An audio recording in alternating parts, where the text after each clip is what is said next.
At mga kababayan, kasama natin ngayong gabi ang veteranong boxing analyst na si Ronnie Nathanielsz para pag-usapan ang napiling huling kalaban ni Mayweather na si Andre Berto. First and foremost, Mr. Ron, thank you so much for coming back here. No problem. Always a pleasure, Mr. Ron. My pleasure. Ngayon, partner, bago natin pag-usapan yung Andre Berto, Floyd Mayweather na laban, Mr. Ron, I just want to get your comments. Sa sinabi ni Mayweather na kanyang top 5, number 5 lang si Muhammad Ali. Alam mo na sira ulo naman ito. Una-una, he put Roberto Duran number 2. Yeah. I will never put Roberto Duran. He's a fighter who turned his back and said, no mask, no mask. If you cannot show courage in the ring, how can you be in the top 5? Yeah. Pernell Whitaker, maybe, because he lost to Julio Cesar Chavez Sr., but that was a bum decision, really. Okay. Julio Cesar Chavez Sr. won 100 fights, but he should never have been there because he fought patsies most of the time. He didn't fight really good competitive fighters. Ali, how can you stop? Number 5. How can you keep Ali at number Pero at least it's a top 5. Pero, big deal. Yeah, big deal. Going naman, Mr. Ron, dito sa laban niya with Andre Berto, in your own personal opinion, is this a good choice of a matchup against Mayweather? It's a good choice for Mayweather to make it 49-0. But let's be fair, try to be fair to Mayweather. You know, he trained very hard and he was scheduled to have a tough fight against Manny Pacquiao. Normally, after a tough fight, you give a fighter an opportunity to have a somewhat easier fight. That's customary in boxing. Pangalawa, sinabi ni Pacquiao himself, Andre Berto is fast and he's strong. Amir Khan, who has been begging for a fight with Mayweather and has been sidelined, said he wishes him all the best. It's a good fight. I really don't think so, because Andre Berto lost 3 of his last 6 fights. He was dropped in all those 3 fights, twice by Robert the Ghost Guerrero, who can't even break an egg. You know, so he's in trouble. But I understand the real reason for this, and that is what Alex Ariza told me. Okay. Is there's a personal conflict between Mayweather and Berto, and as always, it's over a woman. So that is going to be, kumbaga, the highlight or the side story that will really bring the fans to watch this Yeah, fight. sinabi ni Ariza sa akin, Mayweather wants to really beat him up so bad. Because he accused Mayweather of calling him and not giving his name and then breathing into the phone. No, childish stuff like that. Personal childish stuff. And Mayweather is really upset with that.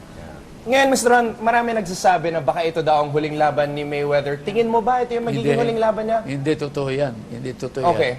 yan. My feeling is that Mayweather will get 49-0. Okay. And what better way to beat Rocky Marciano's record than fighting Manny Pacquiao for a second time? Yeah.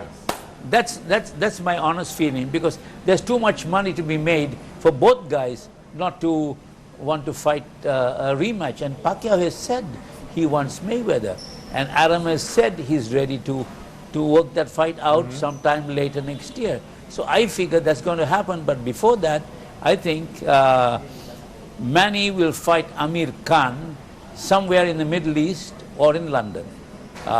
That's in the works already. They met in London earlier this year, and they committed to fight each other later this year, but then the Mayweather fight came along. So sometime next year, I think Pacquiao will have to fight Mayweather, and if he wins, he will, he'll have to fight Amir Khan, and if he wins, he'll fight Mayweather. If he loses, that's another story. Then Amir Khan gets his chance to fight Mayweather. And then there's this other thing, Mr. Ron, if I'm not mistaken, this is going to be the last fight of Mayweather under Showtime, so potentially bigger bucks for him when he faces Pacquiao. Yeah, bigger bucks for him, because he can now manipulate it in his favor, because his contract with Showtime is running out, unless Showtime wants to renew it, and I doubt very much whether they would, because except for the Pacquiao fight, they lost a lot of money in the previous fight. So Mayweather will be on his own. He's got Al Heyman there. The problem in this situation is that Al Heyman controls all the possible opponents of Mayweather, except for Pacquiao. He controls Amir Khan, Keith Thurman, all the good Yeah. possible opponents are controlled by Al Haymon.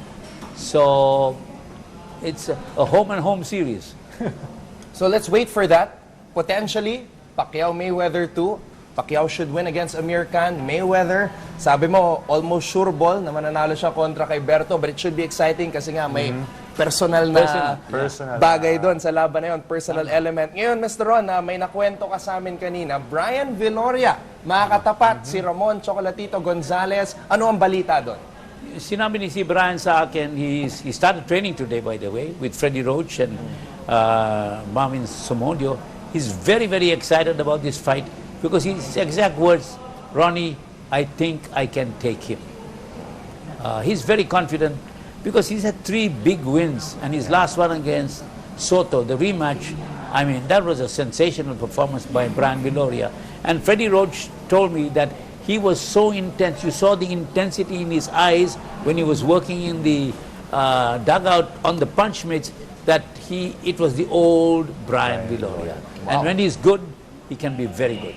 And Mr. Ron, are you allowed to say when is that fight going to be? October 17, the undercard of Golovkin and Wow, Lemieux. Gennady Golovkin. Yeah. One of the most feared middleweights ngayon. So, Yeah. maraming So, pangyayari dito maraming sa pangyayari. boxing. And maganda yung mga, it's a great break for Brian Viloria. Yes. He needs a big money fight. And what better way than to fight at Madison Square Garden Yes. on the undercard of Golovkin.